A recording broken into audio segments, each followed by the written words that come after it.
పథకాల్లో హామీ ఇచ్చినట్లుగానే ఒక్కొక్కటి అమలు చేసుకుంటూ వస్తున్నారు. దాదాపుగా ఇచ్చిన హామీలన్నీ నెరవేరుస్తున్నారు అనేది కనిపిస్తూ ఉంది.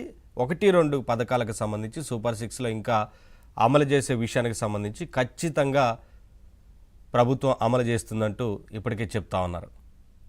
అయితే మొన్నటి వరకు వైసీపీ పదే పదే చెప్తూ వస్తోంది. అంటే తల్లికి వందనం పథకానికి సంబంధించి మొన్నటి వరకు విమర్శలు చేశారు. ఎప్పుడు అమలు చేస్తారు, ఒక్కొక్కరికి ఇస్తా అని చెప్పారు కదా, ఎంతమంది చదువుకుంటే అంతమందికి ఇస్తామని చెప్పారు కదా, ఎందుకు అమలు చేయట్లేదంటూ మొన్నటి వరకు విమర్శించారు. తల్లికి వందనం అమలు చేశారు. అమలు చేసిన తర్వాత కూడా ఏదో ఒక మాట మాట్లాడుతున్నారు తప్ప అభినందించాలి, లేదంటే సైలెంట్గా ఉండాలి, కానీ విమర్శలు చేస్తున్నారు. సరే, తల్లికి వందనం అమలు అయిపోయింది.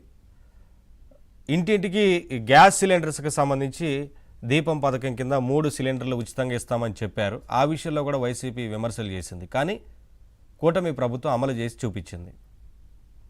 ఇక పెన్షన్ల విషయానికి వస్తే అధికారంలోకి రాగానే అంతకుముందు హామీ ఇచ్చిన రోజు నుంచి ఉన్న నెలలతో కూడా కలిపి వేస్తామంటూ చెప్పినట్లుగానే పెన్షన్లు కూడా అమలు చేసి చూపించింది ఈ ప్రభుత్వం.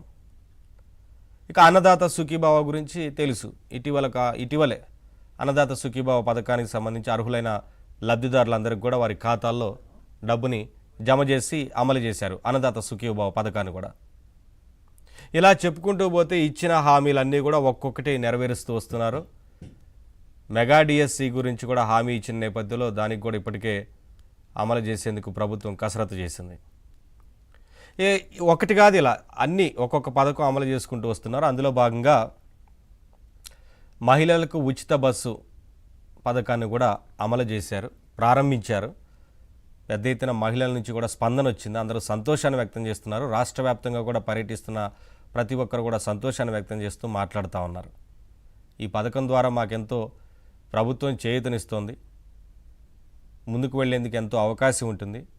ఇప్పటివరకు డబ్బులు పెద్ద ఎత్తున ఖర్చు పెట్టాల్సి వచ్చేది ప్రయాణానికి కానీ, అలాగే చిరు ఉద్యోగులు కానీ, వీరందరికీ కూడా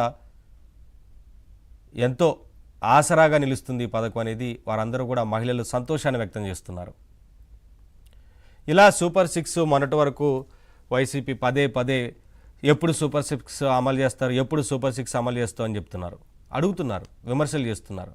ఇప్పుడు సూపర్ 6 సూపర్ హిట్ లాగా అన్నీ కూడా అమలు చేసుకుంటూ ముందుకు వెళ్తోంది ప్రభుత్వం. ఇక ఒకవైపున సంక్షేమ పథకాలు ఇస్తూనే మరొక వైపున అభివృద్ధి పైన కూడా ప్రభుత్వం దృష్టి పెట్టింది. ఒకవైపున పారిశ్రామికంగా అభివృద్ధి చేసేందుకు ప్రభుత్వం దృష్టి పెట్టింది. ఇప్పటికే కేంద్రం నుంచి కూడా పరిశ్రమలు వస్తున్నాయి. ఇటీవల సెమీ కండక్టర్ల తయారీ పరిశ్రమకు సంబంధించి కూడా కేంద్ర ప్రభుత్వం మంజూరు చేసింది. ఒకవైపున పంజాబ్, ఒరిస్సాతో పాటు ఆంధ్రప్రదేశ్కి కూడా పరిశ్రమ ఇచ్చిన నేపథ్యంలో రాబోతూ ఉంది. ఇలా కేంద్ర సహకారంతో పరిశ్రమలు కూడా వస్తున్నాయి. ఒకవైపున పెట్టుబడులు కూడా సాధిస్తున్నారు. పారిశ్రామికంగా అభివృద్ధి చేస్తూనే రాష్ట్రంలో ఇతర అభివృద్ధి కార్యక్రమాలు చేపడుతూనే సంక్షేమ కార్యక్రమాలను కూడా అమలు చేస్తూ ఉన్నారు. ఇక గత 5 ఏళ్లలో రాష్ట్ర ప్రభుత్వం ఆర్థికంగా ఎంత నష్టపోయిందో అందరికీ తెలుసు. ఆర్థికంగా రాష్ట్రం పెద్ద ఎత్తున అప్పుల పాలైపోయింది. గత 5 ఏళ్లలో తీవ్ర నష్టం వాటిల్లింది, రాష్ట్రానికి సంక్షోభం ఏర్పడింది. మరి దాని నుంచి గట్టెక్కించాల్సిన బాధ్యత ఈ ప్రభుత్వం మీద ఉంది. ఆ నష్టాన్ని పోడ్చాల్సిన బాధ్యత ఉంది. అలాగే ఆగిపోయిన అభివృద్ధి కార్యక్రమాలని ముందుకు తీసుకువెళ్లాల్సిన అవసరం ఉంది.